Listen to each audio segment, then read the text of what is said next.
Hello, everybody, and welcome to Heartlight Vedic Astrology.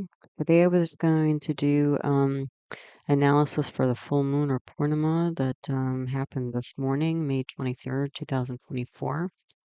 And what I was getting from the kind of overall message from this moment in time is create your own center. So let's go ahead. Note beforehand, the information presented here is for educational purposes only and should not be considered medical, financial, professional, or life advice of any kind. If you are in need, please contact an appropriate professional for support. And then you might take a minute or two to read the rest of this disclaimer. Also, if you're new to Vedic astrology, Jyotish are my videos. All of my teaching videos on the subject are my concepts playlist. They can all be found there. And wherever you see a double asterisk in one of my talks, that means there's a teaching video on that subject if you'd like to learn more about that topic. And all of my videos are organized into playlists. I'm very heavy into playlists so that the videos are easy to find. So you might look at playlists like planets and grahas. Grahas is a Sanskrit name, or my houses bhavas playlist, or my yogas planetary combinations list. Um, so that again, you can get more, you can learn more, but also get more out of talks like this. You can see stuff that I don't see as much as I try to catch, as much as I can. Also, if you're interested in like birth charts, if you like to study astrology that way, I published a video called The Birth Chart Archive List 2024, where it's a list of all the birth charts I've analyzed on the channel of famous people, places, and moments in time, and then the video you can find them in. So I've analyzed a lot of birth charts, but they're not usually just one-off videos. Most of them are embedded in like my monthly report videos and stuff like that. So anyway, if you like birth charts, you can find them there. Other videos are helpful to watch with this one or alongside this one. North, South, and East Indian style charts. I do cover Western style charts as well, but that's not in the title. Introduction to navigating a birth chart. Introduction to the constellations and rashis, constellation and rashi categories. Planetary aspects, natural, benefic, and malefic planets or grahas. Chidra grahas, also known as planets of vulnerability. Planetary exaltation, debilitation. Bhavam, house of the house concept. Karako, bhava, nashaya, planet breaking house concept. Nakshatras or lunar mansions. Parivartana yoga, exchange of houses, and saraswati yoga, artist combination. And then also the lugna, also known as the ascendant rising sign or first house. Alrighty, so lots to learn if you're not familiar with these topics already. Okay, so this is a chart for the Purnima, the full moon that happened just a little while ago today. The exact time for this chart is 23rd of May, 2024. It was 9:52 a.m. Eastern Standard Time. Yeah, I just wanted to mention my process going through this chart. It was kind of a funny process. It wasn't very straightforward because I kind of had initial impressions, and then it started getting like, in kind of a positive direction, and then it started getting a bit heavy, and then it kind of came through with like some advice. So, anyway, bear with me as I go through this, and I think you'll understand why things kind of unfolded the way they did with my process. Anyway. So the day lord of this moment is Jupiter, and the Hora lord is Mercury. So already, or Hora lord is our lord. So with these two planets, they're both education planets, and the Jupiter represents teacher, Mercury represents students, and Jupiter and Mercury are also the communication planets. So there's learning and communication here. Um, and I was actually getting a lot of speaking for some reason. Um, And then the Dasha period or planetary period at this time was Saturn, Venus, Moon, Mercury. So Saturn and Mercury are kind of separationist planets, like Saturn because of like obstacles and delays, Mercury because it's a lot of like mental activity, cognition, decision making. So somebody can be in their head. So it's not sometimes when people are too much in their head, like they kind of distance themselves from their emotions. Okay, but then in contrast, you have here also Venus and Moon, which are the two emotional planets. So I was kind of getting here that there's some kind of like emotional kind of cancellation going on. Yeah, because we can see like Saturn is on Mercury. Okay, and Saturn is very strong. It's in its own house of Aquarius. And Saturn right now is in a nakshatra called Purva Bhadrapada, which is symbolized by the front two legs of a funeral pyre. So there's a lot of kind of destructive energy in that nakshatra. And you can see that this massively strong Saturn is in the eighth house of deep psychology. Okay, so it seemed like uh, yeah, again, like that strong Saturn on Mercury. The other thing is Saturn, when it aspects into Aries, where Mercury is currently, Saturn's debilitated. So there's going to be a lot of like internal kind of struggle, I would say, like anxiety or depression, or I would generally say chaos because of this Purva Bhadrapada energy, leaning on Mercury, aspecting on Mercury. So this deep kind of inner whirling is going to be affecting decision making and mind, clarity of mind, if not also communication, if not also travel, because those are other things that Mercury represents, symbolizes. Um, and then if we look at Venus, Moon, they're directly opposing each other. So, but what's interesting is Moon is in Scorpio, and Moon is debilitated in Scorpio, but it's also a full moon. So we have what we call an exaggerated moon, because on one side or one kind of perspective, it's weak, and in another aspect, it's strong. So the moon's going to kind of go both ways simultaneously. And moon is in a nakshatra called Anuradha. Anuradha is a victorious energy. And but it's a kind of, because there are various nakshatras or lunar mansions that symbolize victory, but this particular victory is usually a pretty nice one, because Anuradha is about creating victory through building bridges and alliances with people. So it's not like a winner take all type energy. And you do have Venus, the other emotional planet, aspecting there. So we're going to have Moon and Venus in the fifth house. And Moon and Venus, the fifth house is related to creativity. So the two kind of aesthetic planets or arts planets are, aspecting the house of creativity. The thing though about Venus, so Moon is exaggerated. Venus is also exaggerated. Venus is in its own sign in Taurus and the 11th house of clubs, groups, and societies, as well as income. So that seems nice. Again, if we're just looking at like Moon and Venus, that sounds pretty good. But Venus is combust right now because it's so close to the sun. The sun's light is eclipsing Venus. So usually when planets are combust like that, you will not see the outer manifestations of Venus. So Venus represents things like social grace and generosity and compassion. So as I mentioned, for the whole month of May, not only Venus is combust, but Jupiter is combust. And Jupiter is another planet that represents the other great benefic. These are the true great natural benefics, Venus and Jupiter. And Jupiter is also combust, so Jupiter represents somewhat similar things like generosity, compassion, fairness.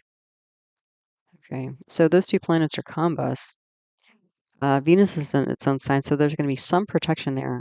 But again, there's not going to be a lot of, the sort of, even, luckily these planets are in Venus, so there will be some protection, but also we're still not seeing Venus and Jupiter. The other thing is that you can see at this moment, Venus and Jupiter are in the same degree. So that means that Venus and Jupiter are at war. So when you have planets that are at war, that will not only destabilize the planets, but destabilize the things that they touch, as well as the houses that they own. That means because Venus and Jupiter both own two houses, 4 out of 12 houses are going to be destabilized. Okay. So you're saying, so you're kind of maybe starting to see what I'm seeing here. Like there's a pretty strong mix or contrast of energies. Okay. So this so again with Saturn and Mercury, Venus, Moon, again, that's why I was getting emotional cancellation of something. Because again, you do have like in this 11th house of clubs, groups, and societies, you have Sun there, so there's energy there. Venus is Swa, although it's a combustion at war. Jupiter's there, but it's at war. And then you have Moon aspecting the 11th house of Taurus, and Moon is exalted there. So there's sort of like potential for a lot of, nice socializing, but in some respects, it's kind of unrealized. Um, it's it's unrealized in some respects. Like it's not something that's like manifested outwardly. Yeah. I mean, this could like what I was getting from this is like initially I thought, well, not only because I started getting into the planets, I didn't start with the lugna, which I usually do. So the lugna, I back up a little bit. The lugna is a Cancer lugna. The lugna is the rising sign, first house, that top diamond in the middle of the chart with the little four in the bottom corner. That's the first house. The four represents the fourth constellation of the zodiac, which is Cancer or Karka in Sanskrit. Cancer is ruled by the moon. So, because it's a Cancer lugna, Cancer is a movable water sign. So, movable means a lot, like a lot of action, activity, and water represents emotion. So, this is typically like a Cancerian rising sign folks. They're quite emotional. Yeah, it's a lot of emotions, that sort of thing. The other thing is that the nakshatra of the lugna is in Pushya. Pushya is represented by the udder of a cow. So, um, I know nutritionists kind of go at war with each other, discussing whether milk is good or bad for you. But from the Indian perspective, like Ayurvedic traditional Indian medicine perspective, milk is considered to be a sacred food. And the reason why is that it's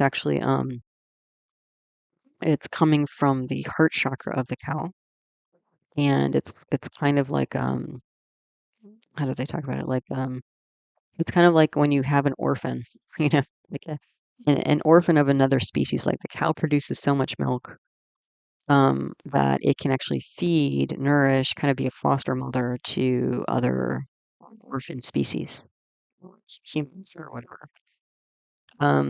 So there's a lot of sweetness and grace and compassion associated with the energy of milk. Again, whether you want to get into other aspects of it or the Western perspective, I'm just noting here that when we talk about a nakshatra like Pusha, again symbolized by a cow's udder, what we're talking about is like nourishment, and we're talking about emotional stability. So you can see this is a very emotional time, and again, the Dasha period, we have two emotional planets here, Venus and Moon. And initially, that's why I think I was surprised by my process because I thought, oh, Pusha, emotional stability, that sounds really good. And then Moon is an Anuradha, oh, victory through building alliances and bridges and stuff. And then we have Moon, you know, aspecting the 11th house where it's exalted and Venus is there. So I thought, oh, this sounds like maybe like a really great, kind of social gathering or something like that initially. And then I started digging deeper. So, um, yeah, okay. So then this Dasha period of Saturn, Venus, Moon, Mercury is switching to Saturn, Venus, Mars on June 21st, which is, I believe, the summer solstice, or very close to that. And so you can see here Mars. So Saturn and Venus are the same, but Mars, now we're switching the energy a bit. So the interesting thing is that Mars is the dispositor or ruler of the house, the fifth house where Moon is in. So we're still talking about, even in June, we're still going to be talking about this Scorpio energy and also Aries. Okay, and Scorpio is a Shtira Jal sign, so a fixed water sign. So now we're talking about fixed emotions, like emotions that don't change as much as like the Cancerian emotions do. Okay, so so again, the Lugna is emotional, the planet ruling Cancer is emotional, and Moon has gone to an emotional sign, another water sign. And the dispositor of the Moon, Scorpio, has gone to another water sign because Mars is in Pisces right now. The thing though about Mars is that you can see it's there with Rahu. So Rahu is the north node of the Moon, and Rahu is about ambition, but there's also this kind of hidden or unexpected kind of quality or energy about Rahu. And so Mars is a planet that represents things like action, initiatives, and Rahu, again, this hidden, there's like an effort or drive here between Mars, which is a fiery planet, initiative planet, and Rahu. But Rahu is like bringing this energy of like, I don't know what to do. I don't know how to move forward, even though there's ambition and drive there. Okay. Yeah. So you're probably already starting to see that there's this, fairly strong contrast of energies here. Um, I think I covered most of this. And just to give a little bit more context again, at least for us in the United States and probably other places, like, we're moving into summer. Usually in the United States, this particular weekend, the last weekend in May, is kind of considered the beginning of summer because schools are starting to let out. So there's a lot of get-togethers as well, like graduation parties and also wedding season. A lot of weddings are usually planned in the summer, and barbecues and 4th of July and all these sorts of things. So we're moving into party season, and you can kind of see that in the chart here. But the thing is, like, I would say that there's kind of like a little bit of an emptiness there, I would say. The other thing, again, if we're talking about general context at this time, we did have on 21st of May, so just a couple days ago, Narasimha Jayanti. So Jayanti is the birthday of Narasimha. Narasimha is kind of a hero in Indian folklore culture, which is like half lion, half man, and helped destroy, evil villains and that sort of thing. So there's kind of a protection energy here. Okay. And, the lion is about leadership, symbolizes leadership generally, and the sun, so kind of soul and purpose, dharma, you know, purpose in life. So there's that kind of, residual energy still in the mix here. And then today, specifically, May 23rd, this Purnima, this full moon, is specifically known as the Buddha Purnima. So a lot of Buddhists today are actually celebrating or observing, maybe you could say, Vesak. So this is the birthday of Buddha. So I was seeing in this chart a lot of indications of kind of Buddhist practice, especially like meditation practice. Okay, and so again, it's like this contrast or juxtaposition of all the social activity, but social activity that may be a bit empty, that there may be more of a drive. Because again, like sometimes people, they'll go to these different parties and stuff like that, and it's an opportunity potentially to connect with people. Um, but I was getting from the chart that those kind of outward social activities may not be so fulfilling, and that what would potentially be more emotionally fulfilling or create more of like a center or base, again, if this was a particular person, but we're talking about a moment in time, is to actually go within. Yeah, because again, when we see this Moon Venus combination, along with Sun, along with Jupiter in the fifth house, and besides that, we have this massive Saturn aspecting the fifth house. Then we have this mix of this deep psychology that's probably a bit unstable. And it looks like something that, again, if this is a person, this is something that's, kind of a long-standing issue. Because Saturn is a, slow-moving planet. It takes 29 years, 29 and a half years to go through the whole sky, pattern of the sky, circle of the sky. Um, yeah, and then Venus and Jupiter, besides being like social grace and compassion type planets, they're the two counselors. So Venus is the worldly counselor, like somebody who'd be able to I don't know, help you with your finances. And Jupiter is the spiritual counselor. So this is your like religious, leader, teacher type person. So you can see Venus and Jupiter are both combust. You can't see them. So there may not be clear support or advice, outward advice for this moment in time or this person. And again, Venus and Jupiter also, not only are they combust, but they're at war. So luckily, Venus and Jupiter are two benefic planets. So usually, I don't see war between Venus and Jupiter to be, as much of a blowout as like Saturn and Mars, because those are two malefic planets. And luckily, they're both, Venus is swa, so Venus is going to be stable. But again, Venus is combust and at war, so it's a mix with Venus. But the other thing is the fifth house, besides representing creativity, represents counseling. So the two counselors are aspecting the house of counseling, but you can't see them. So what this is all telling me is that counseling is going to come from within. And now we're starting to already start to, weave together a story here, picture here of even though there may be some attempts to find emotional stability or fulfillment outside of oneself through these different like, obvious get-togethers and that sort of thing. I would think, especially if this was a person's chart, they might find more emotional fulfillment and stability through some sort of artistic endeavor. And so, hence the theme, I think, for this moment of time, which is create your own center. Okay, so that's all pretty much background. Let's get into the chart itself. So, start at the lugna, top of the chart here.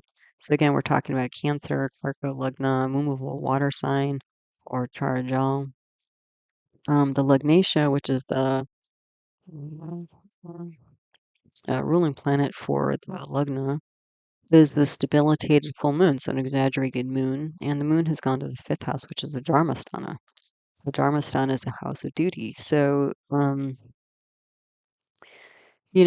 kind of, again, this is so much emotional energy here with the lugna being Cancer and the moon being in a water sign, and then the dispositor of the moon going to another water. It's like, one level of water on top of another.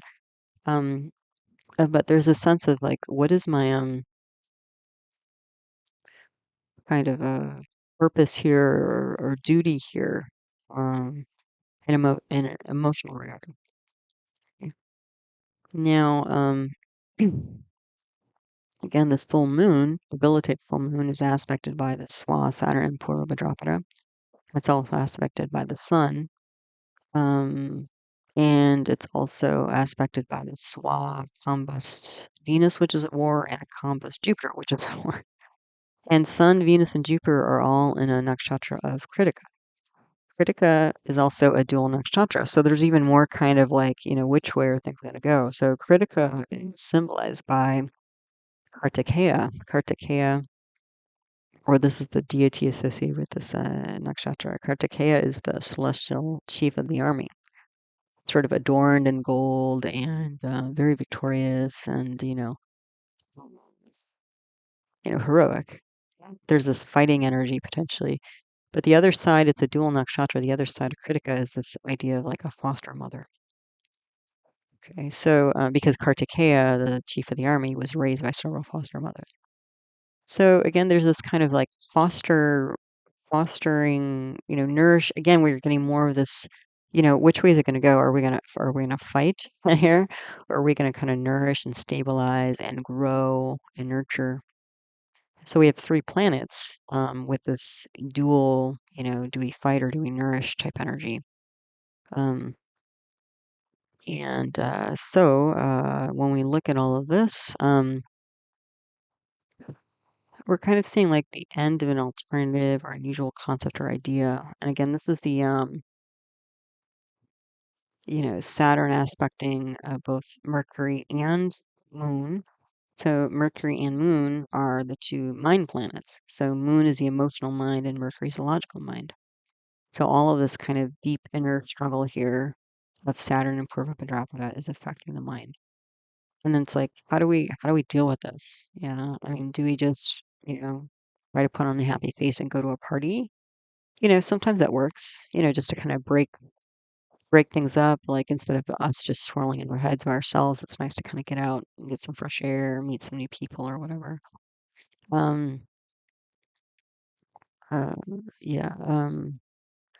But I would say that again, there's going to be like a mixed reaction from the crowd. So again, maybe these are you've been invited to some event that where it's like all new people and they don't know you, so it is what it is. But sometimes, especially during the summer, there's like a lot of reunion type stuff, like graduations and weddings. Like you end up seeing people you haven't seen for a long time. A lot of people from the past, and so I could see there being like a mixed reaction from the crowd because you have these three planets, Sun, Venus, Jupiter, in the 11th house of clubs, groups, and society, and they're all in this like Krittika nakshatra dual energy. So I think some people are gonna be like, "Hey, good job," and other people like, "Oh, kind of." I don't think it's gonna be like an outward blowout type of social interaction potentially, but it could be like some passive aggressive, frenemy type, like, "Oh, we haven't seen you in so long." The other thing is that Venus and Jupiter, Venus represents usually like spouse or, partner, romantic partner, and Jupiter can represent children. So the thing is that if Venus and Jupiter are both combust here, even if you are partnered, have children, you might be flying solo at these social events, and then that might raise some eyebrows and generate some comments. It's like, oh, where's the hubby or where's your better half, that sort of thing. The other thing is that if you're not like in a committed relationship, Mm. it could be that again, if it's like on a lower level commitment, it might just be like maybe you're going to some gathering without a boyfriend or girlfriend or something like that, and then people are like, oh, where are they? And then they start to raise questions and kind of get into your business. And then the other thing is that Venus combust, Jupiter combust, that sort of thing. This could be the phrase that came to mind was like um was it girlfriends of the past or what was it? Oh, ghosts of girlfriends or boyfriends past. That's what came to mind. Because again, if you're at a wedding, and again, usually people, from different decades before, come to gatherings, you might run into people that you haven't seen in a long time, like exes of different kinds. So that might also get the emotions swirling. So yeah, that's the kind of stuff that I was seeing here. But again, overall, Moon is in Anuradha, so that's great. And then you do have Moon and Venus, and Venus Swan, the 11th house, and Moon is exalted there, and Jupiter. So even there's like, Venus and Jupiter combust, and they're at war. There's still positive, protective energy in the 11th house, just maybe not as much as one might expect or hope for. Okay, so again, I don't think it's going to be major thing. But the thing is that these sorts of, especially when ghosts of the past, right, like relationship ghosts of the past pop up, um, then sometimes what happens is, it just starts to swirl like, deeper stuff. So, maybe a relationship ended and we get busy with life and, put our heads down and just work a lot and that sort of thing. And we feel like we're over it. We feel like we've healed from it. We feel like we've moved on. But then, we innocently show up at a party and we see an accident. It's like, nope, I'm not done with that. Nope, still got some stuff to deal with that. So it might be that kind of situation. So the thing is, if it's that kind of situation, what do you do about it? And it looks like, again, the advice here, because again, if we go back to the fifth house, it's about going deep, right? Scorpio is the deepest, sort of deepest, and also kind of emotional water sign. But Scorpio is also a fixed sign. So we have a fixed emotional uh, sign here. Like this is kind of going down the rabbit hole. I say Scorpio is kind of like that um, in terms of the advice category here. And then Saturn is in a fixed air sign. So fixed ideas, fixed paradigm. With the moon, Venus, Jupiter, Sun, Saturn here in the fifth house, what I was getting is like, this is where like psychology and creativity meet. So I'm already starting to pick up, I was starting to pick up that like the best way, one of the best ways to deal with the emotions is not through um, kind of being in the head, because again, we have this Saturn aspecting Mercury, and Saturn's debilitated in Aries. But the best way to deal with these emotions is actually to go deeper into them. And like as a physician, my other hat that I wear as a physician, sometimes what I do when I do like cleanses with people, and most of the time when I do cleanses with people, the initial thoughts about it are like they might need a liver cleanse or a body cleanse or something,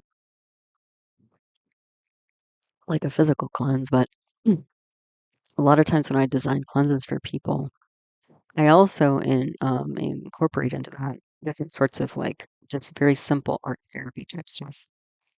So maybe like, if they're into it, painting or drawing or photography or music or writing, anything creative. And the reason why I do that is because the rational mind is so strong sometimes, especially in the world we live in, it's so strong sometimes that we can just get into our heads, put our heads down, take care of what we need to take care of, keep up with this, kind of crazy pace of life. Um, and just try to shut, negative or confusing feelings out, compartmentalize them and just try to survive, really. Um, and people like, and because the feelings are so strong and disruptive and hard to process, I just see more and more people who just they just kind of suck things up and try to keep going. But the thing is, usually at some point, all those feelings that are stuffed down pop up, and usually at really inconvenient times. So I think what's going on here is that the advice, again, if we're going back to the fifth house, is to dive into those feelings through some sort of art, some sort of creative endeavor. And that's how to create the emotional stability. That's how to finally um like again, you randomly see an X on the street or something. Like I remember walking with my friend in San Francisco, and he had been divorced for I don't know how many years. And like literally randomly, we're going through like the Japanese tea garden or in San Francisco, and his ex like walked by on the opposite side of the street, and he was like just dumbstruck. Um, and it had been years, and he's a very rational guy, but again, it's like the emotions are sticky. And, I think I'm kind of going off on a tangent, but I guess there's a reason why. But like, like a lot of psych meds and stuff like that, like those all deal with neurotransmitters and the nervous system and the neurons and all this kind of stuff. But there's no really great like medicine, like prescription medicine you can take for like a broken heart or a disappointment. Yeah, from like a relationship that didn't work out the way you'd hoped. So, again, I think, if somebody, from the past pops up at one of these parties, I think the way to deal with it rather than again just dive into work, bury oneself in work, is to actually go deeper into feelings and really finally process it. Um, because it sounds funny, but yeah, even if you take a bunch of crayons, or a pen or whatever, and you just start moving your hand in the way that you feel rather than the way that you think, or you choose colors, and put finger paint, whatever, like a kid, go back to that. Um, because as kids, we don't have as many of these kind of rational frameworks to distance ourselves from our emotions. Yeah, and they just kind of get layered and deeper over time. So, yeah, let me get back to the chart here. I feel like I'm like wandering too far off the path. Um, So there could also be like a public reveal of a new decision or direction. Because again, we have this massive Saturn, kind of disrupting Mercury. And Mercury is like decision making and travel and that sort of thing. Um, so yeah, let's see. And the other thing is that again, I do think that there is this energy here of some kind of announcement. Um, because again, the Lagnatia ruling planet of the chart, Moon, has gone to the fifth house, which is kind of in the natural zodiac that's ruled by Leo. Leo is kind of represented by a stage. So this is some kind of public announcement. Um, it may not be the happiest announcement, though, frankly. So maybe somebody, is planning on going to an event, but then they decide for emotional reasons that they're not going to do it. And that might, disrupt us. This might be some of this disruption stuff that's going on here. Um, and it looks like, the message would be given in a gentle way, potentially, or at least an attempt to. But there might be some pushback from friends and family who are just like, come on, man, just come to the party. What's the big deal? So, so trying to figure out kind of the best or right way to deal with the um, stepping back or again some kind of awkward social situation, that sort of thing. It could also be like if, uh, for example, like the protests, the student protests and stuff. Like that was one thing that came, like the student protests that have been going on in the United States. I could see like maybe somebody going to like a barbecue or wedding or something, and they have a student that's graduating, and the student, just people kind of getting into their business and saying, so, did your student, did your son or daughter protest also? And what did they do? And just kind of like stirring things up, you know? And they may not even realize, like, maybe they just think they're being curious, or maybe they have nothing else to talk about or something. But it's just like, why don't we just focus on having a good time rather than getting into all of that, It definitely was a delicate or sensitive issue for many people, families, parents, children, all that. Mm. Anyway, also what we have here in the chart before we move on is that we have a kalasarpa yoga. So almost all the planets are on one side of the Rahu Ketu axis, as you can see here, that gray dotted line. Um, and so there's going to be some ambition there. And the ambition lies in the area of authority, because Rahu, the ambition planet there, is in the ninth house of authority. Okay, and it could be religious authority, it could be general administration. So there's some, and especially with Mars there, there's some initiative to um, be more of your own authority, I would say. The other thing is that Mars and Rahu are in the nakshatra of Revati. So Revati is about hospitality and traveling. So it could be that, again, it's sort of like, there's a reason why we're changing our plans, our social plans.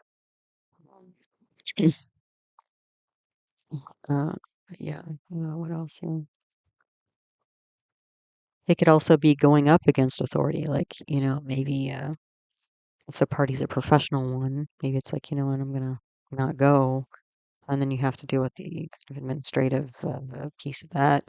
Or if it's a family gathering, maybe mom or dad or grandparents are like, giving some pressure to attend, that sort of thing. Um, there is also pravraja yoga here. So that's the Sun, Venus, Jupiter combination in the 11th house. So that's a life focus combination. So the 11th house, again, clubs, groups, societies, and income. I think it's going to be more about clubs, groups, and society because, Venus is planet there, and it's combust, is at war, and also the owner of the 11th house. So Venus is all about relationships. It can also be about finances as well. That's a possibility. But with Venus being in its own sign, even though it is combust, even though it is a war, um, you will get some protection of inanimate things, so things like income. But it won't necessarily, this Venus in its own sign won't necessarily protect against like animate things like humans, pets, that sort of thing. Okay, and then also I did list here the chidra grahas. These are plants of vulnerability. They can be, kind of think of those as like somebody, the thorn in somebody's side or Achilles heel, kind of vulnerable points. So you can see Jupiter twice over. So the things Jupiter represents things like children, which we've been talking about. So again, why are the children not here? Why are they not attending? You know, people raising eyebrows about that. And then we also have Saturn. So this deep, long-standing strife in deep psychology, and Mercury, like you know, the strife affecting decisions and the rational mind. You know, how do we stay on top of this? You know, it's this deep emotional churning that's been going on for a long time. Okay, so let's go through the other houses now. So we go back to the second house. Second house lord is Sun, and it's aspected by Saturn. So this could be a difficult discussion with the inner circle. That's the second house is inner circle, so family and people like family. And this could be the regarding the end of a relationship, because Saturn is the lord of the seventh house of relationships, and it's gone to the eighth house, you know, endings typically, or deep trouble, deep long-standing trouble. It could also be a job because Saturn is not only the ruler of the seventh house of independent business, but then you've got Saturn aspecting Mercury, debilitated there, and Mercury represents business. Also, it could be travel, communication, uh, potentially money as well. The money piece is because the second house also represents money, but more on the side of assets. So I would see in this chart that probably income is protected, but assets, like maybe some kind of asset, is being let go of or liquidated or something like that. Then we have the third house here. The third house lord is Mercury. Mercury's in Bharani. So again, we kind of have this dual energy. Bharani is represented by a womb. So in that, the nakshatra, there's like this cycle of birth and death. Um, and so with Saturn, this massive Saturn on there, seeing more of a like ending or loss, more than like a birth. But they go hand in hand. And then in the third house we have Ketu, which is in Hasta, and this is aspected by Mars and Revati. So Hasta nakshatra is represented by hand.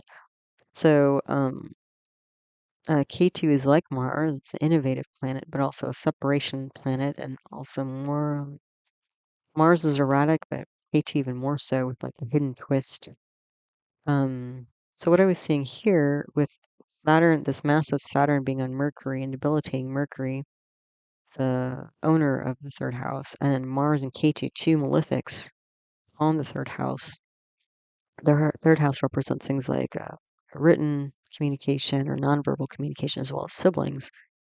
It seemed to me like this could very well be like difficulty with siblings. It could also be neighbors. The third house represents neighbors.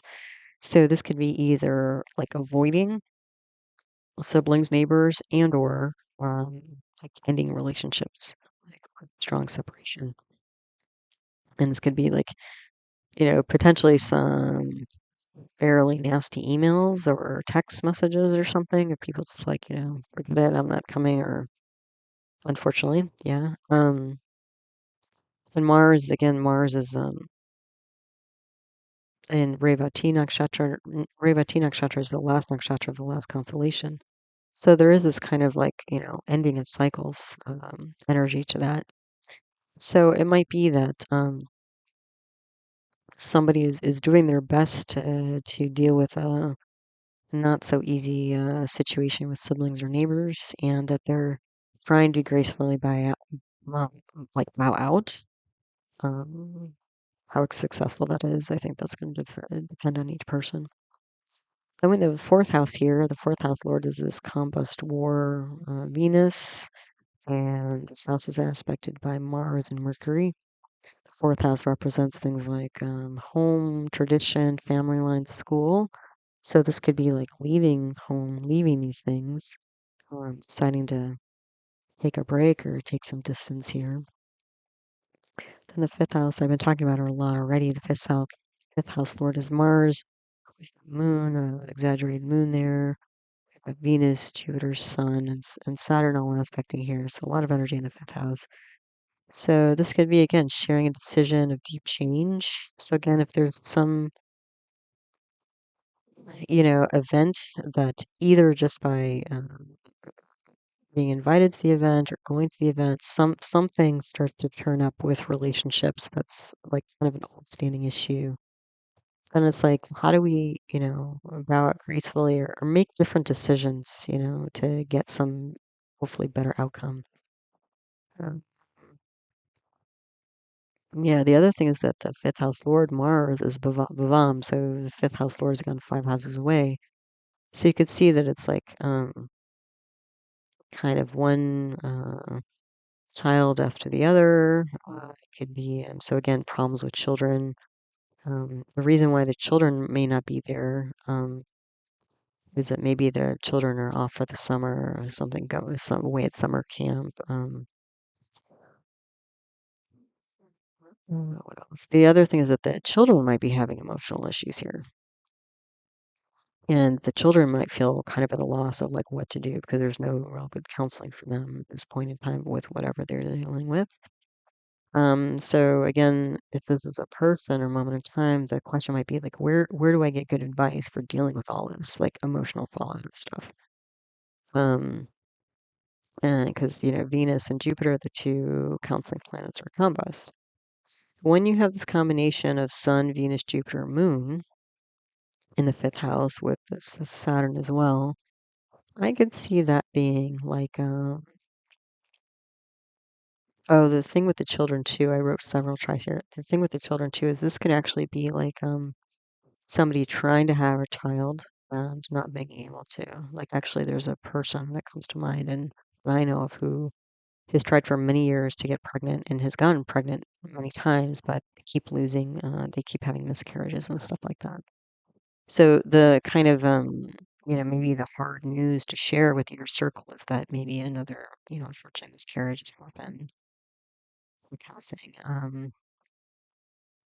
And that's where like this deep psychology piece of like how do I keep going through this? Like I really want a kid, but it just my body's not allowing it for some reason. Yeah.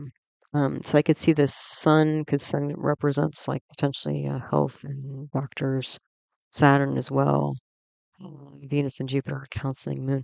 Like I could see that combination of the fifth house being like an OBGYN fertility expert. I could also see this being like a family therapist, like somebody who can deal with the kids and the parents and the spouse and all that. Um, so it's like trying to generate some sort of emotional support for children and or creative projects. So maybe it's not children, maybe it's some other sort of artistic or creative project that's kind of stalled or yeah, not going in positive directions it seems. So it's like how do I get out of like maybe creative stuckness or creative block or something like that. The other thing is that the fifth house represents romance. So maybe again that's somebody going to events without their plus one. Um, and then, people asking questions about that and, instead of just kind of stirring things up and probably not intentionally, but, people are. sometimes they don't realize, or if they haven't seen him in a while, they're like, "Oh, where's so and so?" And it's like, "Oh, well, we're taking a break right now." Um, yeah. So the thing though is that because again, Venus and Jupiter are combust, the outward external counselors are not there. So again, I think what is being shown here is that the way to find the emotional stability and strength is to trust your gut, like literally, because the fifth house is also the upper GI, so trust your gut. And because it's an inner guide, right? An inner guru, inner teacher. And again, maybe art therapy. Because again, I think sometimes it depends on the kind of talk therapy and the therapist, and sometimes that can be very insightful. But sometimes the talk therapy just we can understand the issues and we can understand why people made the decision they made or whatever, but it still doesn't kind of always fix that emotional piece. Yeah, that emotional piece is usually, I think, the hardest for it to access. Um, so anyway, that's the fifth house. And the sixth house here, the sixth house lord is this combust Jupiter. And the thing is, this combust Jupiter is bhavat bhavam, so the sixth house lord is gone six houses away. So it's like again, one unexpected thing after another, preventing being successful, preventing being a parent. So again, if this is somebody who's having, wanting children and having a hard time with that, or have children and like kids are always going AWOL or whatever, there's always issues with the kids. That could be. The other thing is that this combust Jupiter sixth house lord situation could be like hidden frenemies. People who seem like they're for kind, but maybe not so much. Yeah.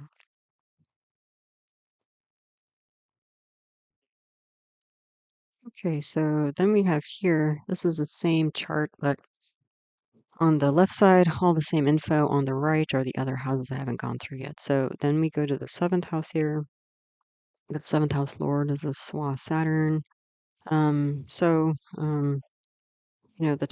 seventh house lord has gone to the eighth house of difficulty. So there could be, again, problems are related to ideology around relationships, like whether it's like expectations of relationships, but also like ideals about relationships, or this could be trauma from past relationships. Like maybe this could very well be somebody who has a hard time trusting people because of past relationship issues. If not relationship stuff, this could also be like a business, independent business idea, and there could be endings or problems with independent business. Um, yeah. What else? The other thing is that again, this massive Saturn is in the second house for the partner as well as second house for the native. So it looks like both again, if this person is partnered, if this was a person they were partnered, both people are kind of let's say having maybe deep, difficult discussions with people, especially their inner circle, because again, maybe well, especially with this, I'm sort of already going into the eighth house here, but with this massive Saturn, even though it's in Purva Bhadrapada, at least Saturn it's in its own sign, so there's some protection there. Um, the other thing is when you have Saturn, really strong like this, or any planet really strong, like Swa or exalted in the eighth house, that usually means that somebody's more inclined to kind of operate from alternative paradigms to our mainstream. And so the thing is that this, like again, if this is a person, they might have decided to take a different approach that goes against the grain or goes against what the usual ways that people do, goes kind of counter culture, or goes going upstream from the crowd. Or the other thing is that it's contradicting how they have shown up in the past. So it's not that it's like a wild idea, but maybe just, people have a certain view or expectation of them, and all of a sudden they flip the script. Yeah, so it could be like one of those situations. Um, then the eighth house, yeah. So deep shift in psychology, or a lot of deep inner work. I mean, I'm exhausted just looking at this massive Saturn in Aquarius. So again, and this is what all the Cancerian folks have been dealing with. So if you're a Cancer lugna, pretty sure you're going through it in a deep way. The other thing is that, the positive, if there's a positive, kind of silver lined into all this, is that Saturn in its own house in the eighth, Saturn in its own sign in the eighth house, there's a lot of deep, um, kind of bulldozing of old paradigms that one potentially has suffered under for a long time. And because this person has deep, deep fixed ideas about things, and it's just kind of, like concrete. It's like, how do you break through that? And, how do you rework that, to create a different paradigm and outcome for somebody who's been up against it, especially like looks like here, like with a lot of relationship emotional stuff. How do you access that? What do you do about it? And even if you access it, right? So, um, yeah, but again, there's maturation here, and hopefully again, Saturn's going to be in Aquarius for a while, so we've got, almost another year of this. Then there's probably going to be more lightness, but whatever this deep change is happening right now, it's going to be, a long-standing change moving forward. So, then the ninth house Lord is a combust at war Jupiter. We've got Mars and Rahu and Revati. So a charge to release authority or change authority. I see this as a challenge to authority. And the authority could be like a father figure, religious leader, administrator of business, administrator of schools. And I don't see it being a very stable administration. It could also be like unexpected loss of status. The reason why is that status and fame, usually we see that in the 10th house, and the 10th house lord is Mars. Mars is gone 12 houses away. Um, so the ninth house is the 12th house of lost expenditures from the 10th. So this could be somebody like maybe losing a job, and maybe that's kind of the hard news that somebody shares but doesn't want to, or maybe somebody else got the promotion they were planning on or hoping for. Um, and I already mentioned Mars is bhavam. So you've got the fifth house lord going 5 houses away. So this can indicate children, problems with children, grandchildren, creative projects, and also it could also be in-laws. That could be, especially it could also be like, especially with in-laws, it could be like brother, sister-in-law. So that could be part of the problem because we already saw in the third house of siblings that there are clearly issues, and now we're seeing, on the flip side, brother and sister-in-law issues. So kind of more sibling stuff after marriage. Yeah. So from the 10th house, I've been mentioning this already. The Lord is Mars. Mercury's in Bharani, aspected by this massive Saturn. So this could be like an ending of friendship, a business partner, talk, travel. Also disturbance on the mind for sure. This could also be potentially the start of a mindfulness practice. I mean, hopefully something, positive here. Um, the other thing to note is that you can see Mars is very close, like within about a week of entering its own sign. So it seems like again in June 21st, when we shift to Saturn, Venus, Mars Dasha period, Mars will still be in its own sign. So right now, this Saturn could be like, taking a break from work. Again, maybe because it's holiday, if that's where you live, if it's holiday where you live. But it almost seems like a mental health day. That's what I'm seeing here. Like just taking a break. It's like, I just need a day. I need a day to myself to like get myself together and just relax and get myself into a better space. It could be that.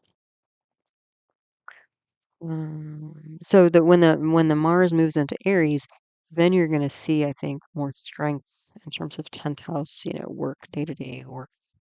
connectivity issues, at least especially with the Cancer looking at people.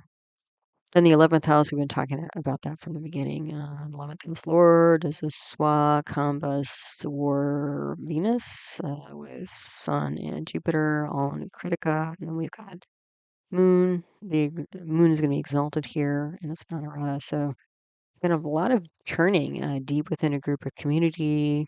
I don't think it's like obvious. And that's the other thing I was thinking is like, it could be like, you're at some party innocently attending, like you may not even really want to be there, but out of obligation, you're going, for appearance sake or family's sake or whatever. And then somebody's like, oh, how's so and so, or how's work, or how's school? And it's like a big bag of worms, like that you don't really want to talk about. And you're like, yeah, it's okay. It could be better, or whatever. And then they start digging, and they don't realize, you know, where they're digging into, or that it's a mess. And they may not mean to necessarily, but it's kind of like the other thing I've noticed is sometimes if you mention some kind of issue, even just superficially, like all of a sudden you get like random advice from people who have no idea of the situation you're in. I mean, they're trying to be helpful in their own way, but it's like just completely misses the mark, or just like, yeah, I've done that and tried that a million times. It's still the same. Like, like nothing's changed. It's still a problem. Um, and somehow you land in this conversation. You're like, man, I just came here for like some nice potato salad, like, and a lemonade. Like, I wasn't planning on getting into all this with people at this barbecue, for a wedding or whatever. So sometimes it's like that. You just kind of slide, you end up sliding into some topic you don't really want to come up, really want to get into at like a party. Um, so, and you might also get confusing advice because then, if you're with a group that, the news travels pretty quickly, like then you're going to get random people coming up to you and like, oh, you should do this and you should do that. And you're like, how did you even know about this? So there could be some passive aggressive behavior here because Venus and Jupiter are combust and war. Um, Maybe people aren't showing their true colors. Maybe they're not showing compassion because Venus and Jupiter are combust at war. But as I mentioned, income will be protected. So again, you could be getting like confusing advice, like because you're going to get random advice from random people who don't really know what's going on, and maybe they're trying to be helpful, but like one person will tell you one thing, and the next person will tell you the exact opposite. So you're getting all this like commentary and advice from the peanut gallery. It could be that.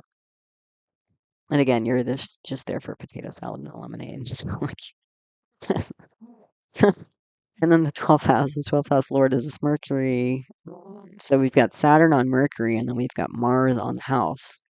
So definitely like unexpected losses and expenditures, through communication and travel. So things not lining up exactly as you had planned.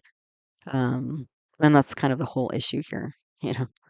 Um, So the real, I think, message of this whole chart and this moment in time is like to find the good advice, you really have to lean on yourself at this time to gain clarity and stability.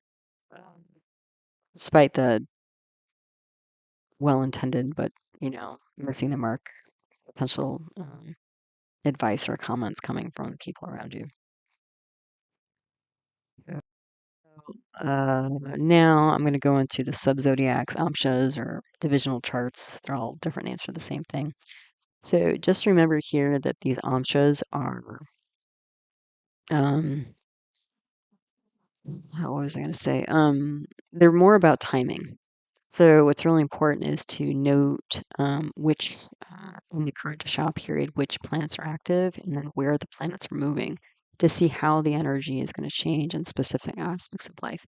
Now, I've seen people do independent readings on these. I don't. My training is to always bring the information that I get from the Amshas and bring it back um, to the main chart.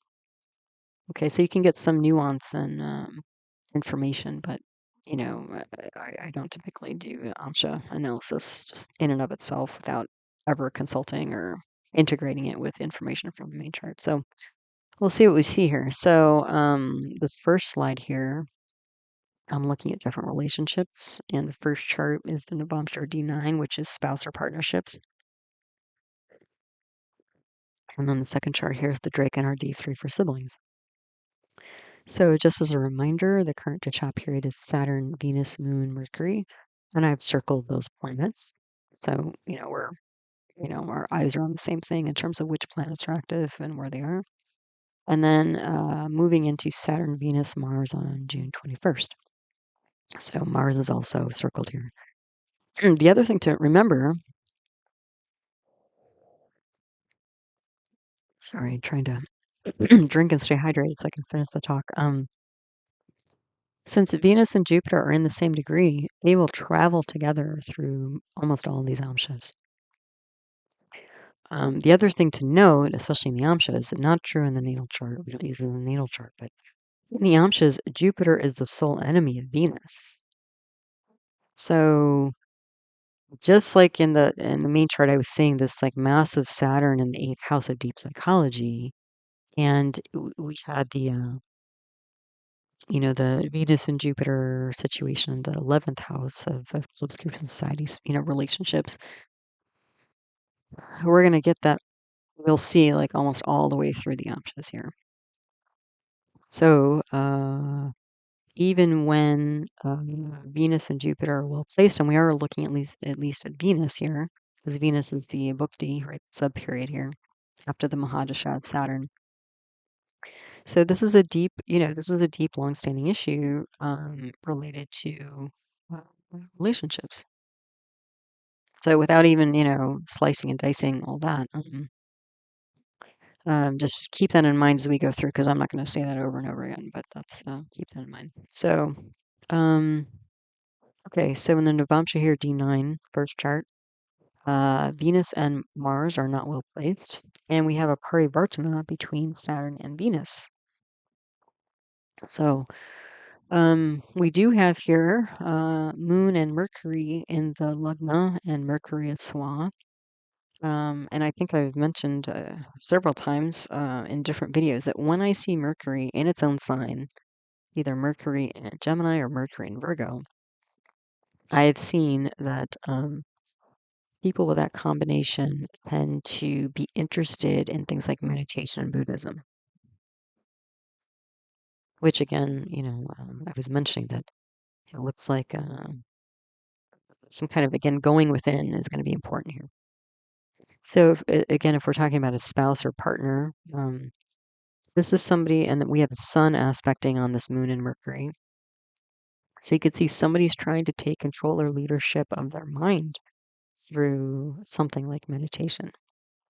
And you can see that there's a tension here between the 6th house of, enemies and acute problems, and the 9th house of authority. Because you're going to have Saturn and Mars on this combust Jupiter that's at war. You've got relationship problems here. You've got, Mars is the planet representing enemies, and the house representing enemies. This could be, again, like with Saturn and Mars together, you can kind of get like an engineering or restructuring energy.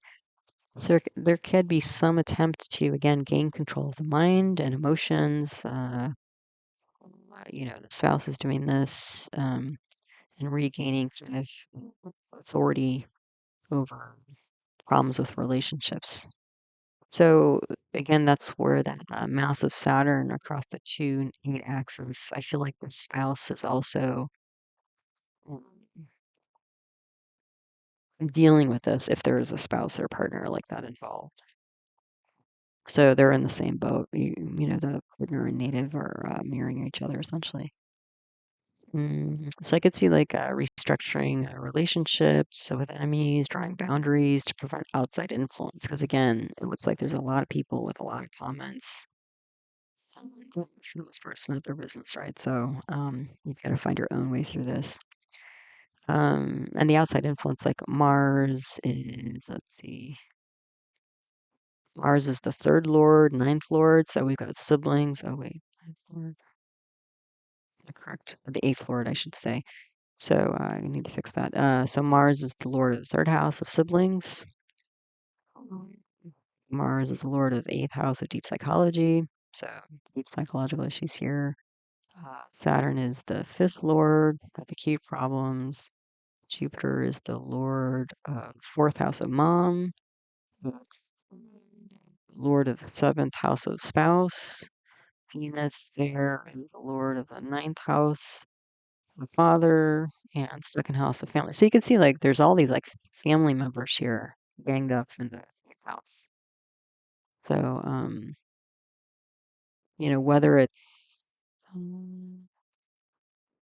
it could be both. It could be like the spouse's siblings, like biological siblings or family, kind of um, family of origin siblings as well as like in-laws. Like it's kind of throwing their weight around too much. Then you see the second chart here is the Drake and a D3 of siblings. It is Vargodama. Not only Lugna, you can see it's also a Cancer rising chart. The Lugnatia has again gone to the 5th house in Scorpio. And look at this. I mean, this is kind of crazy. I mean, Sun, Venus, and Jupiter again, also Virgodama and Taurus. I mean, it's almost the same chart. Right? I mean, and then you have Saturn exalted this time in the 4th house of family line. It's aspecting the 6th house of acute issues. It's debilitated in the 10th house of work and day-to-day activities. It's aspecting the Lugna. So I could see this being a family wedge. Yeah, like sibling especially, like even though these planets are well placed, you're seeing the same issues here. So not only is the spouse trying to regain kind of mental control and kind of push out outside influences so that they can gain clarity, you can see the sibling has very similar issues, I would say, to the native. Um, maybe slightly stronger, I would say, the sibling. Because Saturn is in its own house, the 5th house, so there might be a better kind of counseling system here, or this could also be like, what do I say? Because in the native chart, Mars was with Rahu, so it might be that the native uh, has a hard time figuring out what to do, and the sibling may not. But the thing is, the sibling might be very, um,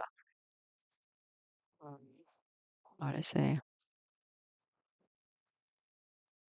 Almost taking like too much control, like separationist, and stuff, which is what we were seeing like at the Mars and K2 in the 3rd house. Like it might just be like the siblings, like, forget this, I'm out of here. Like I'm not even gonna try. Whereas the native person might, try to keep some sort of social flow, but it's not really working for them. I think. So I think the siblings will eventually get a handle on this, if not now. The other thing is they might be getting some like more innovative or transformative type of advice because of this Mars in its own sign in the 5th house.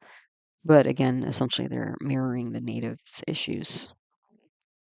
But, and that's the thing is like even though Saturn is not in the 8th house here, you've brought the 8th house because Saturn is the lord of the 8th house. You've brought 8th house issues into home, into family, into happiness. And Saturn is exalted in the 4th house, but it's still Saturn. It's still anxiety, depression, mood, skepticism, trust issues, um, obstacles, delays.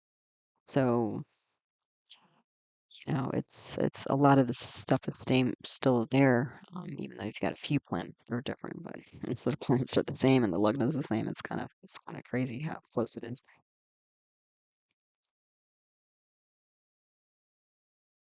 Okay, now we've got more relationship stuff. So now I've got the amshas for children, Saptamsha D7 on the top, and Dwadashamsha D12 for parents and grandparents on the below. So you can see, which isn't too surprising, 3 of the Dasha planets, so Saturn, Moon, and Mercury, are not well placed because they're in the 6th house of acute issues. And you can see here there's Moon, K2, Saturn, Mercury. You have the 2 mind planets with Saturn, blazed obstacles, K2, um, like a separationist, unexpected, surprising issues, a lot of chaos here. And then you have Sun on that as well. I mean, this is a really hard combination for, I would say, acute mind issues. So whether it's the children themselves, which wouldn't be surprising, or you know, and or the parents of the children. Clearly, this is a pretty um, hard chart. And again, as I mentioned in the first natal chart, this kind of combination, again, it could be, maybe children are, you know, having problems in school or socially or that sort of thing. But again, this could also be somebody who's having trouble conceiving and having children. And then again, look again, we've got Venus and Jupiter in the 11th house of clubs, groups, and society. So we've got this, strange comments coming from people um, with all kinds of advice, unsolicited usually advice. And then you can see that this combust at war of Venus and Jupiter's combination is aspecting the fifth house of counseling. So not a lot of real good external counsel going on here. Better to go within, it seems like. Um, yeah, and that's the thing is the frenemies can come out and get their digs in potentially. But I could see that this is very clearly some emotional distance, if not distress, social interference, no good advice. Yeah, and again with this kind of combination, you can see, unfortunately, 6 of the 9 planets are in negative houses, so this is going to be potentially more of a chronic problem with children. Yeah. The Dwada Shamsa D12, oh no. All grahas are well placed except Mars, but Mars is a karako bhavanasha, so Mars is a planet representing siblings, and the house of siblings that actually creates a problem. Let's see what else. Moon, Sun. Okay. Okay, so we have Moon. Oh, here we go. So Moon is in the 5th house of counseling.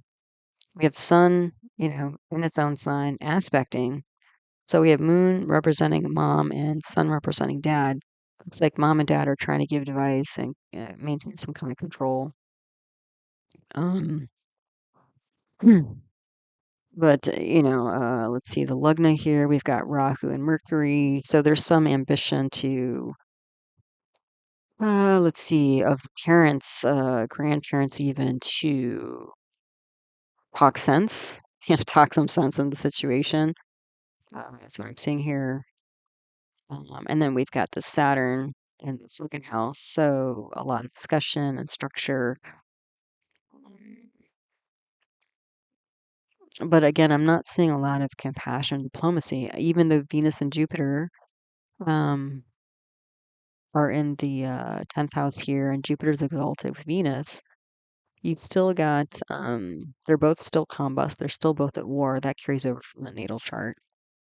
And you do actually have Mars aspecting that, and Mars is debilitated in Cancer. So it's kind of I think the parents and grandparents are doing what they can to get help, but again, I think it may be missing the mark in terms of like helping with the emotions um, that are arising from the situation. Okay, next up we have the amshas for education and career. So at the top we have the Sadamsha D24 for education, and on the bottom we have the Jamsha D10 for career. So for education, Saturn is not well placed, and unfortunately that's the Mahadasha, main planetary period. And it's aspecting the Swa Mercury in the 9th house. So again, I think the education here um, is about learning how to maintain mental equilibrium during times of stress. And we also see in the Lugna here, we have Sun and Mars, the two leadership planets with Moon. How do you lead yourself forward emotionally? And Mars at least is exalted there. So that's good. And you do actually, supporting Saturn, is you do have Jupiter aspecting Saturn in its own sign. But again, Jupiter's compromised because it's combust and it's also at war. So Jupiter can only help so much. So I think the education here is again like something like meditation. How do we create some new program here? Because this Swa Mercury I mentioned, when I see a Swa Mercury, a Mercury in its own sign, I see people interested in meditation and Buddhism. And as I mentioned, today is Vesak, right? Buddha's birthday. And then Saturn, aspecting the Swa Mercury, it's like an old, uh, ancient, meditation practice could be. Um, the other thing is Jupiter aspecting Saturn. It's like spiritualizing Saturn. So, and the Saturn is aspecting the third house of counseling. So again, look at this. We have Venus and Jupiter on the 311 axis again. So you can't see Venus and Jupiter because they're combust, but Saturn you can. So, it's like a old ancient practice of like maybe chanting mantras. That's a kind of meditation. And it's also about finding the guru, the teacher within. The fifth house lord is this, is also this combust at war Venus. So luckily Venus is aspecting its own sign, which will give some protection there. But there may be a question like, how do I find a good counselor teacher for meditation? Do I learn this stuff? Sun, Sun, exalted Mars. Yeah, I'm just talking about the Lugna notes I have here. So Sun with an exalted Mars and Moon and a Capricorn Lugna. This is like, again, innovative executive administration, control of mind, emotions, actions, a very practical way. So I think that's what somebody's trying to learn here. And then the Dashamsha D10. Saturn is not well placed again. You'll also see as we go through these amshas, Saturn is the planet, and unfortunately, it's the Mahadasha. That's most often not well placed. So this is going to be, this is a tough haul. I don't think it's going to be in, easy schmeezy, like, oh well, things will blow over tomorrow. I think this is deep inner work that's going on here to truly heal the mind and emotions. Is what I'm seeing. So career, Saturn is not well placed, but it is exalted in the sixth house. So this could be long-term issues with employees. Could be sixth house represents employees. Then we have ninth, 10th lord. Oh, Saturn's the ninth, 10th lord. So the ninth house is authority. 10th house is 9 to 5 work. So daily issues with administration could be. Venus and Jupiter are in the 10th house. So, again, combust at war, no real advice or compassion in the day-to-day activities. But again, you have a Swa Mercury with Moon in the fifth house of counseling. And what do we have here on it? We have Mars on it, we have Sun on it. So those are the two leadership planets. So again, like, how do you lead your mind through this long-standing problem? So it's similar to the chart above, like innovative executive mindfulness. Who knows? Maybe somebody comes to work and offers a mindfulness class or something at work and does it for you, gives you some new tools that are helpful. Okay, then wealth. So let's see here. So I did add here under the current Dasha period the yogi, which is Mercury, and Ava yogi, which is Moon, Mars, and then the duplicate yogi, which is Jupiter. So the Rudramsha D11 is at the top. This is income. From the middle chart is the Chaturtamsha D4 for assets. And then the third chart is Shodashamsha D16 for vehicles. There's a fourth house from the natal chart. In the natal chart, it's afflicted there, and the fourth house can represent vehicles. Also, Venus, which represent vehicles, is combust, not war. But, again, it's sort of like maybe, maybe not. But as I mentioned, because Venus, even though it's challenged by being combusting at war, it's in its own sign. So that would probably protect inanimate things. And we'll see here that that seems to be true for vehicles. So, but let's start at the Rudamsha, D11. So Saturn, Mars, not well placed. Again, Saturn is not a great sign. But we do have the Sun, Saturn, parivartana. So that's going to save Saturn a bit, save the eighth house a bit. Also, Saturn is aspecting its own sign in the second house, and Mars is aspecting its own sign in the 11th house. So basically, what that means is when you bring Saturn into the Lagna, it's going to protect the overall of income. When you have Saturn aspecting its own sign in the second house, it's going to be protecting assets, specifically and savings. When you have Mars aspecting its own sign in the 11th house, it's going to be protecting income. So again, as I mentioned in the main chart, I was seeing protection primarily of income, maybe not assets, and that's what we're seeing here. But you can see that there's still, like with Saturn, Mars, Sun, and the eighth house, there's still some deep mental shift related to income coming about. And also, you have Mercury, Rahu, Ketu in the 10th house. So this could be, because Mercury is active, some unusual new thoughts or decisions in the day to day. Like maybe how do we think about this in a different way? To gain more emotional clarity, mental emotional clarity and stability. Yeah. Then the chapter Chamsha D4. So Venus and Mars are not well placed. And they're both in either 3 or the 8th house, which both indicate changes or endings. Mars is in a karako bhava nashaya again. And Mars is a planet that's what's called a bhumi karaka. So it's a planet that represents property and land.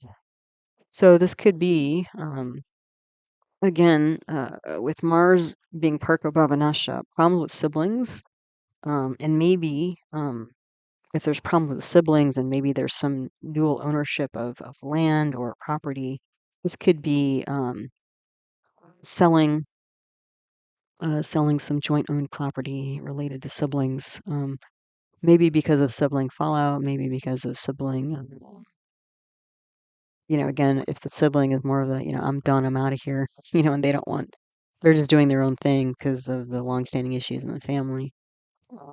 Maybe the sibling is initiating that ending or selling of property because they just don't want to be tied up as they used to be with relationships here. Because again, there's a relationship change with this Venus Swan eighth house. Then the Shamsha, let me say it right. D16 vehicles. You can see all the grahas are well placed, and there's a parivartana between Jupiter and Venus, or sorry, Jupiter and Mercury. So this is going to be a pretty strong vehicles, charts, uccha, divisional chart, and Mercury in its own sign in the Lugna, and then that's strong Mercury also being the owner of the fourth house of vehicles. Yeah, I'm not seeing major issues with vehicles here. Then health. Again, I think most of the stuff going on is more like mental, emotional health, and we see that here and health amshas. So at the top, we have the Tajik Shashtamsha, D6 for acute issues, Tajik Ashtamamsha, D8 for chronic issues, and Bamsha, D27 for overall strength and resilience with health issues. So in the D6, all the grahas are well placed, which is good. But you can see here, yeah, we have Moon and Venus in the Lugna with Sun and Jupiter. So again, the Sun being with, the Sun here is the only thing you can see because the Moon and Jupiter, Venus are also close. This is like a restart, is what I'm seeing here, a restart, mental, emotional issues. You do also have Mercury on the same axis as Ketu Rahu. So confusing times even though Mercury's in a positive house. And then you do have Saturn aspecting its own sign in the fourth house of happiness, so restructuring happiness and family issues. So they're in positive houses. So again, I think that there's victory here, kind of like Moon was in Anuradha in the natal chart. It's a lot of work. There's going to be, it's not a straight path, I don't think, but it looks like good things are happening here. Then you can see things switch a bit when we look at the D8 chronic issues. Mercury's not well placed. And Venus is also not well placed. Um, Saturn is in the top here, obstacles and delays, and Saturn is the owner of the eighth house. And you can see there's a Ketu, Rahu, Jupiter, Venus here. So I would say a lot of confusion in the eighth house chronically. Long-term issues with psych and relationships, because again, the Venus is down there in the eighth house, relationships, socializing. And we do have Sun and Mars, the two leadership planets, fire planets on Moon and on Mercury. And then on Mercury also you have Saturn. So again, restructuring way of thinking, siblings also, maybe thinking about siblings a different way if that's what's bringing you down. Or maybe the siblings are also on their own path of, finding new ways to deal with things or address things that are different from what was inherited from the family. Sun is in karako, bhava, nashaya now, so now there's potentially issues with authority, leadership, dad.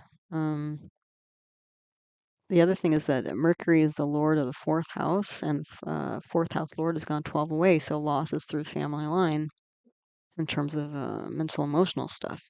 So that's pretty much reiterating the natal chart there.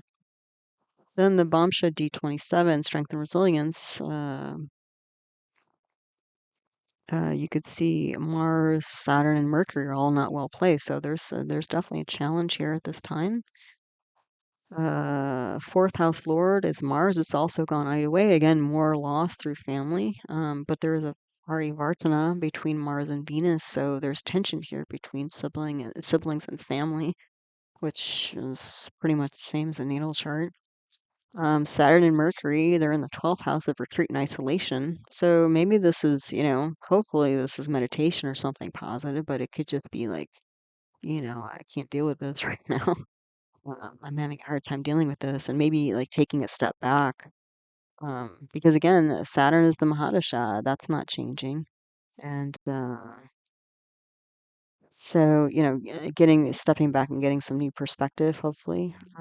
But I could see this would be somebody that's having a hard time keeping it together, which is again what we were seeing in the May chart. Okay, and then finally here we have spirituality and worship amshas. So the top chart is the Panchamsha D5 for innate spirituality. It's kind of more of like a natural existence, kind of do your own thing, kind of is more intuitive for you. And the Vimshamsha D20, which is more formal worship, like groups and institutions and that sort of thing, like more religious, typically, or organized stuff.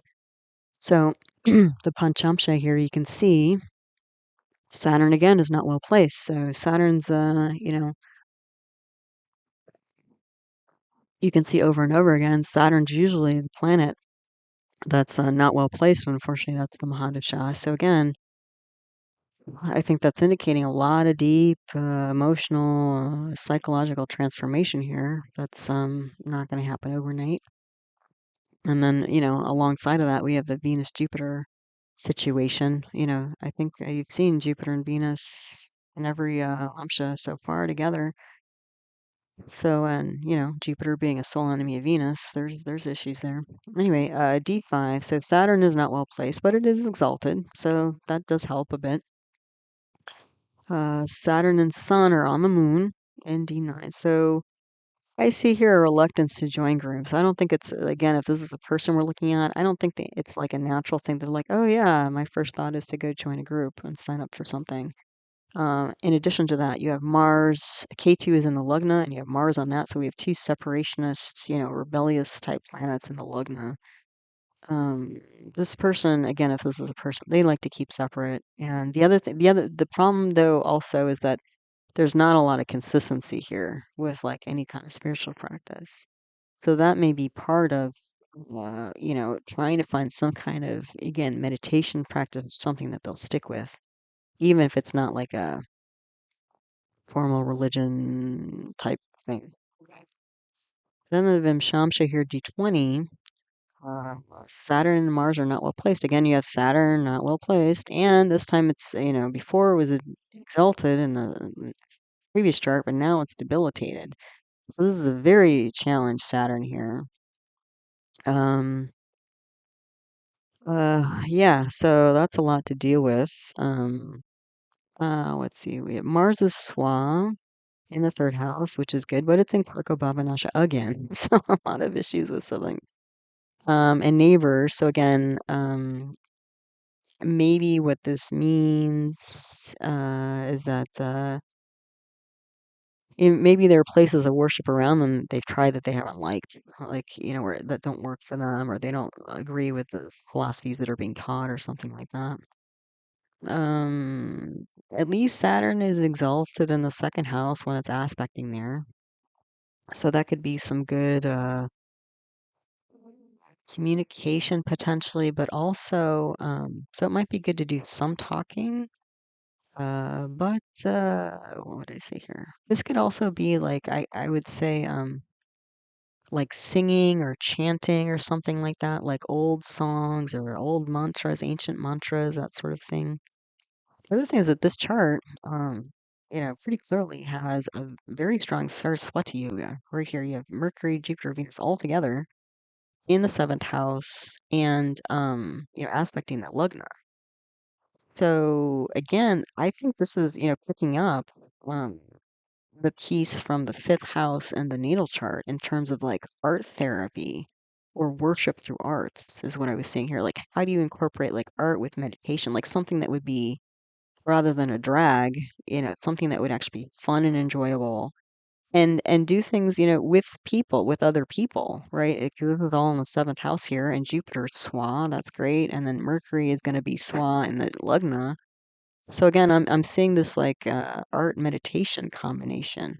So maybe rather than like, look for, I mean, maybe you would find it there. Like maybe rather than look for like a temple or mosque or church or something like that, maybe if you find a group or a class on like some kind of spiritual art, like maybe spiritual singing or kirtan, which is a kind of spiritual or yantras, like those the geometric shapes that have spirituality, or like mandalas. Like actually on the first slide of this whole talk, I have a picture of Buddhist monks doing a Tibetan sand painting. I don't know if you've ever seen them do that. It's pretty amazing because they spend days like creating these really super intricate patterns with all these, beautifully colored sands, and they're chanting, and it's like a whole thing.